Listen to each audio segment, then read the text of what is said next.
It's time to take a look inside ECSU Mighty Vikings football. Welcome to Viking Coaches Show with Marcus Hilliard on WRVS 89.9. Yes, fans, welcome to Viking Coaches Show, a weekly show that takes us deep inside Mighty Vikings football. I'm Clay Mercer, and as always, I have a chance to sit down and talk with the man of the hour, ECSU football head coach Marcus Hilliard. Coach Hilliard, we've made it through the first 3 games of the season, and I believe you know a little bit more about your team than you did when we first kicked the season off. Has anything really surprised you up to this point, good or bad so far? The good part is we're still fighting. We're still trying to find that identity. We always talk about that. I think for us, I wouldn't say bad, but something that we need to work on is like finishing the game. Mm-hmm.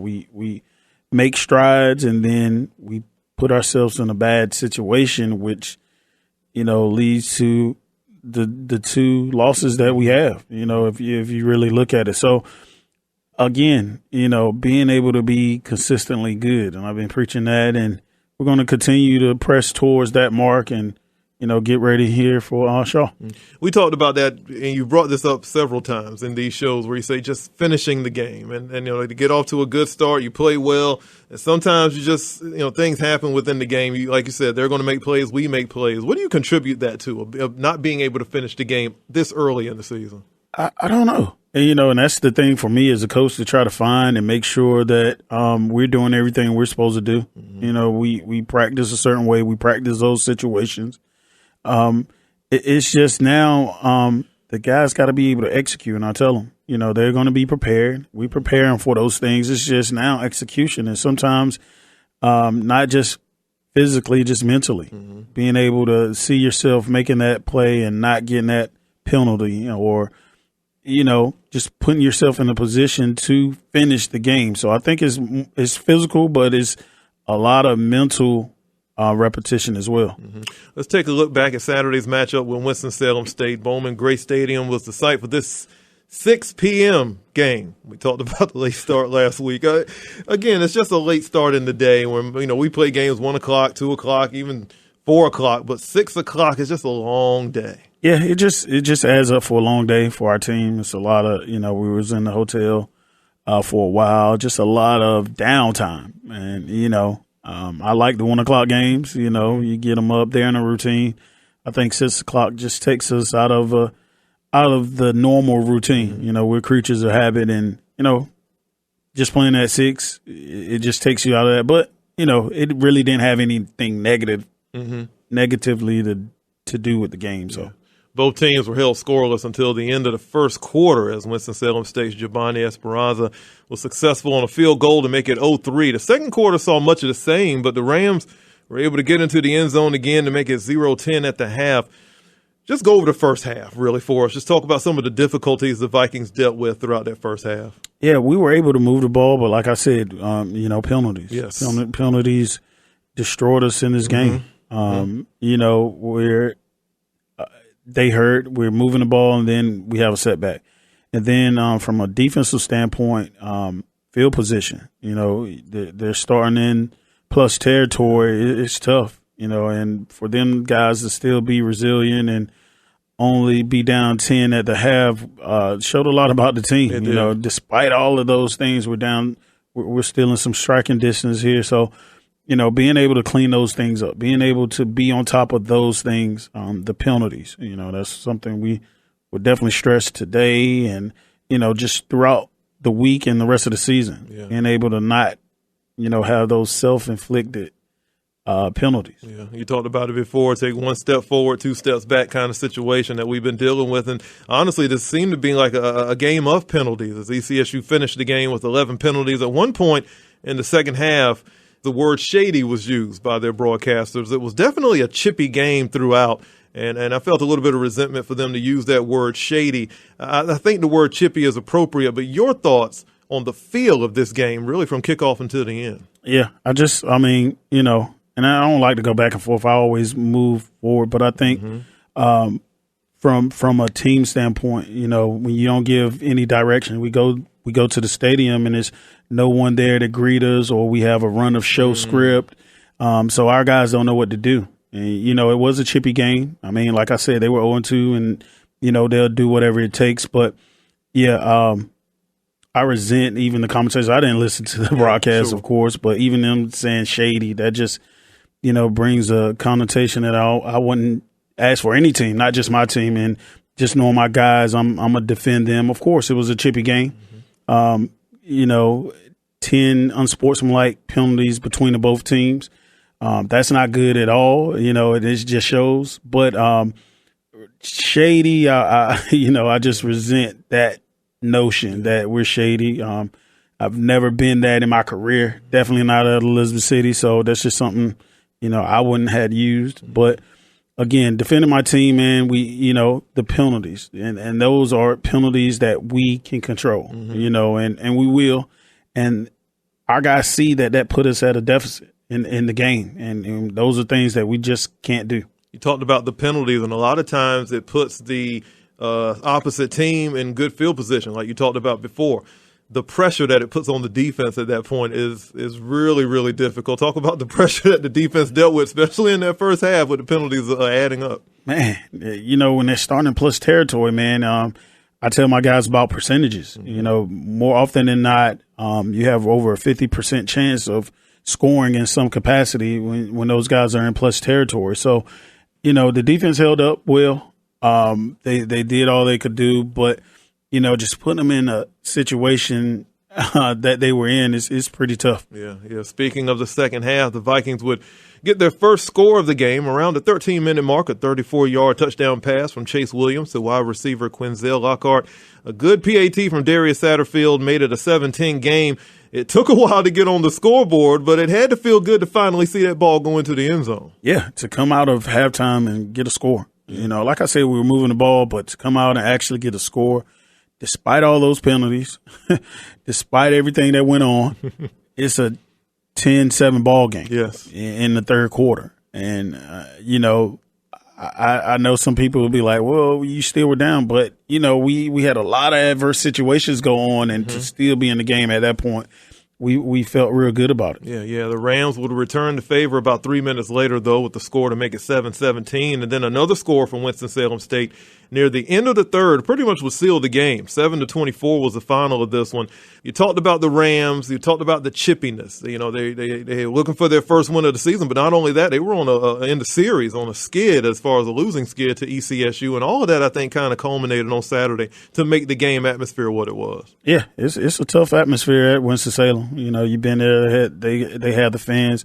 And it was chippy. I mean, it's always been like that against Winston. And we've got to be able to overcome adverse situations and not get into or play into that chippiness. Sometimes guys will feed you something and you can't. It's easy to do. It's really you can't feed into it. And, I don't think we did a great job at that. I think we let our emotions, we were emotionally high just because of what you said. It's been a series and, we the last 2 years we've been Winston-Salem. And everything you dealt with, pulling up at the stadium and dealing with everything at the stadium. So we got to be able to control our emotions, and we will. We just got to do a better job of not letting those things get to us. There's positives, obviously, to every game that you play. And let's look at Chase for a moment. A game-high 142 yards on 10 of 24 passes. He dealt with a lot of pressure throughout this game, but he tried his best to stay poised. Talk about his performance, not only on Saturday, but just really through the first 3 games of the season. Yeah, he's taken a lot of hits, man. As a quarterback, mentally that can affect you. But he's been able to be resilient and play one of his better games on Saturday. We saw some things that they were doing from a defensive standpoint that we knew we could take advantage of, and he played the role. He played the role into the end. We kind of had a pull, and we wanted to just make sure he was okay after the game. He's tough. He's good. He had to get stitches, though. He was kind of bloody, man. I was like, so that's why we pulled him at the end. I know some of the people we put the other quarterback in, but as of now, man, he's understanding kind of what we need him to be, and he's making some of the right reads. So, it's a growing pain either way for him, but he's understanding what we need from him for the team to have success. Lockhart also finished the game with a game-high 121 yards on 9 receptions. He's becoming a nice little target for Chase out there on that field. He played pretty well on Saturday. Oh yeah, he got some touches, and we saw the starting corner. He went out, and again, that's why we say we want to attack some of those weaknesses, and they connected, man. And Quinzel made a couple good plays, and then he got that 34-yard touchdown, man. So just proud of how he was able to come through for us. Yeah, really proud of him. On the defensive end, Porter, 9 tackles in the game. He's led ECSU, and he's a leader out there for this football team on the defensive side. Talk about his importance and really his consistency his consistent play on the field this season. Yeah, I've always said, man, he's one of the best defensive players in the conference, man. And, to see him be able to lead, he's a quiet leader. He leads by example. He's not a rah-rah guy. He's just going to do his job. And that's what, when we talked about Code Blue, man, just Code Blue, man, just do your job. Spot the ball. Let's go. Yeah. And he's one of those guys that you know what you're going to get out of him every time. He's going to be consistent. He's going to be in the right place. He's going to make those plays for us. You look at the game stats, both teams offensively were very similar, but the ground game for ECSU, 137 yards on the ground compared to Winston-Salem's 113. Your thoughts on the run game? Well, it's making me feel good that we can run the ball, and we will continue to do that. Like you said, the stats were similar. I think they had about 245 total yards. Yes, again, it's the penalties. It's the penalties, man. And I know people are like, man, what are y'all going to do? Like, we see the same thing. Yes, we're trying to do everything, man. It's the penalties. If we can eliminate that, we should be sitting at 3-0, really. Yeah. But we're actively working to try to get that under control, man, because you can see we're leading in those stats. It's just being penalized 11 times, man, it's not good at all. Yeah, I agree. I think that'll be a great positive when we can get past this penalty situation that the Vikings have really dealt with since you became the head coach. I think we had to deal with it last season also, and so we hope to get that a little bit better as we go along here. And another positive for ECSU in this game was on 4th down conversions. They were 2 of 3, and it shows a lot of confidence that you have in the offense to go out there and get the yards needed to get the first down. What goes into the decision to say, okay, let's go for it right now? I look at the defense coordinator. I'm like, how you feeling? Because offense always wants to go for it, man. Like, coach, let's go for it. I look right at the corner. Hey, man, can we stop him? What you think? And if he gives me that nod, like we're good, then I'm like, all right, let's do it. But sometimes it's necessary. You know what I mean? We don't have a chance. Like we don't have an option. We have to go for it. But more often than not, I'm looking at the coordinator, man, and saying, yo, can we hold them if we don't get it? So that's pretty much the decision making, just, where we are in the game. Gotcha. How we're feeling, because it's a feeling. I've been a coordinator, man, so I'm like, we going for it on 4th down? Like, really? Mm-hmm. So I always want to get that perspective from the coordinator, man, because the offensive coordinator, hey, let's do it. I can get it, But you look at the coordinator and see how they feel, and I can just go with a gut feeling, man. Yeah, I get that. And looking back at this game overall, I know how frustrating the penalties are. We don't want to just harp on it. We know what we're dealing with. Your overall thoughts on Saturday's setback against the Rams, and what positives can you take away from it and get that momentum that'll lead you into a big win coming up this Saturday? Yeah, knowing that we can compete despite all that, man, we come out of halftime with 10-7. We got to be able to capitalize on their mistakes. We got to minimize our mistakes and be able to play clean football for a game. And I think that's the goal, being able to play a penalty-free half, a penalty-free game, not having those drops or not missing those tackles, being able to play a pretty much perfect football game. And that's what we're striving to do. And, looking at Saturday, I know we can do it. Again, great win for Winston-Salem. They did what they had to do to win. They were the best team on that day.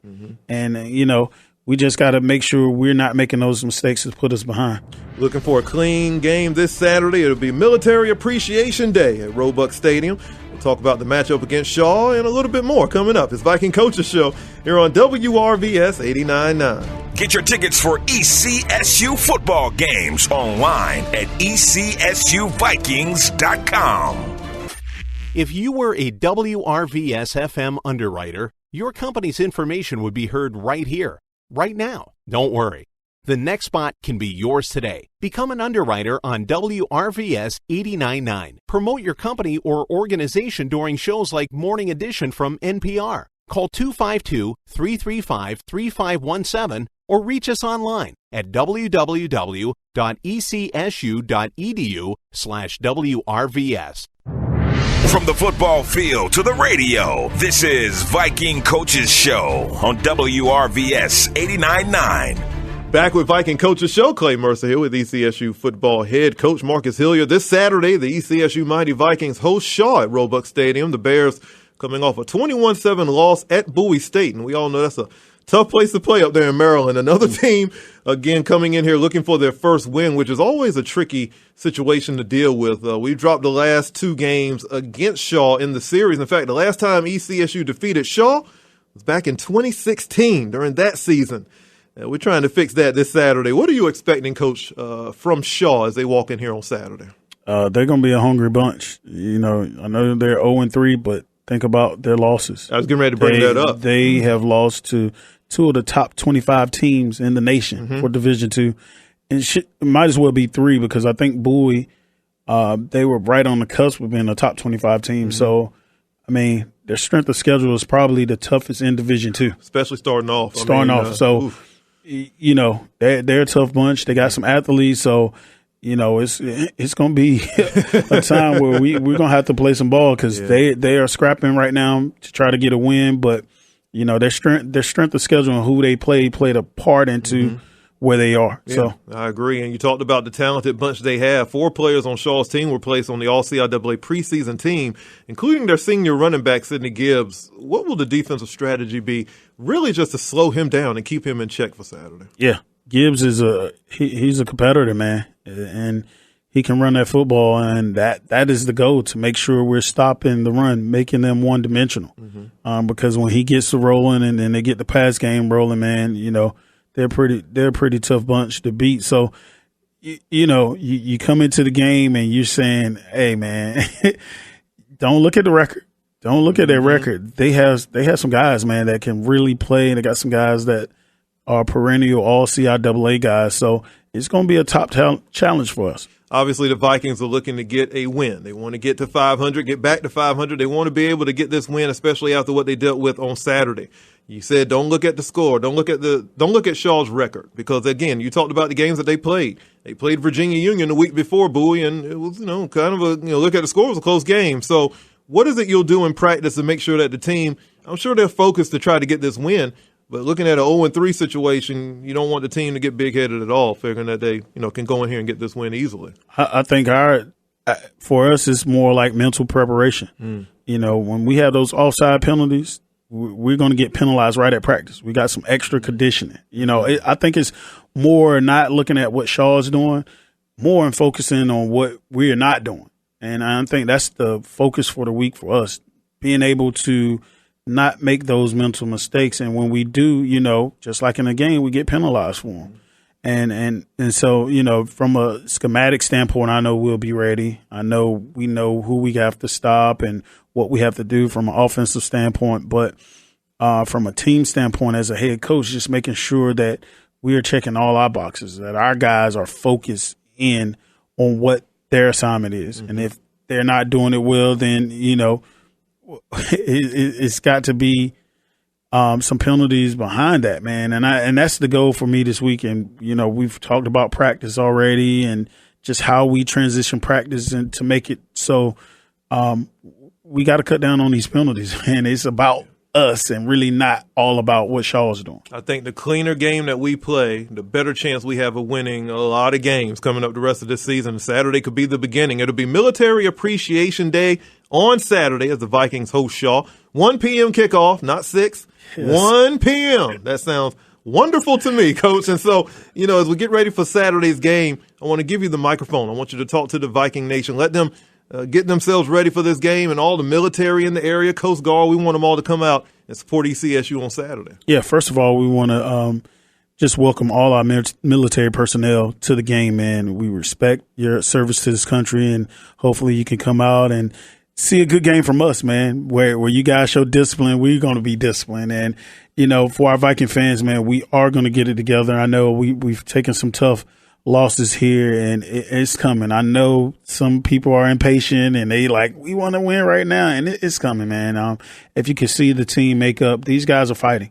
When I got here, I didn't know if we had that fight in them, but this year these guys are fighting, man. They feel, they take every loss that we've had this season personally, man, and they can't wait to get back up here on Saturday to go against Shaw and to try to right the ship. So we're excited about that, man. We're welcoming the military personnel and all our fans and all the faculty and the community to come out and support us on Saturday. It's just something about when this team has the home crowd behind them and they hear the fans supporting them. So I know Roebuck is going to be excited, and the crowd is going to be, the atmosphere is going to be outstanding. Game day atmosphere at Roebuck Stadium. There's nothing like it. We want you all to come out and support ECSU. Tickets are available right now online at ECSUVikings.com. That's going to wrap up this episode of Viking Coaches Show. Coach, thank you so much for making this show happen. Good luck coming up on Saturday, and we'll talk to you again on Monday. Definitely appreciate it, man. Appreciate you having me. Listeners, don't forget, if you missed out on any parts of today's show or you want to catch up on past shows, just go to the WRVS 89.9 YouTube channel as well as our Facebook page and listen anytime. That's it for Viking Coaches Show. I'm Clay Mercer for Coach Hilliard. We'll see you next week. Have a good evening.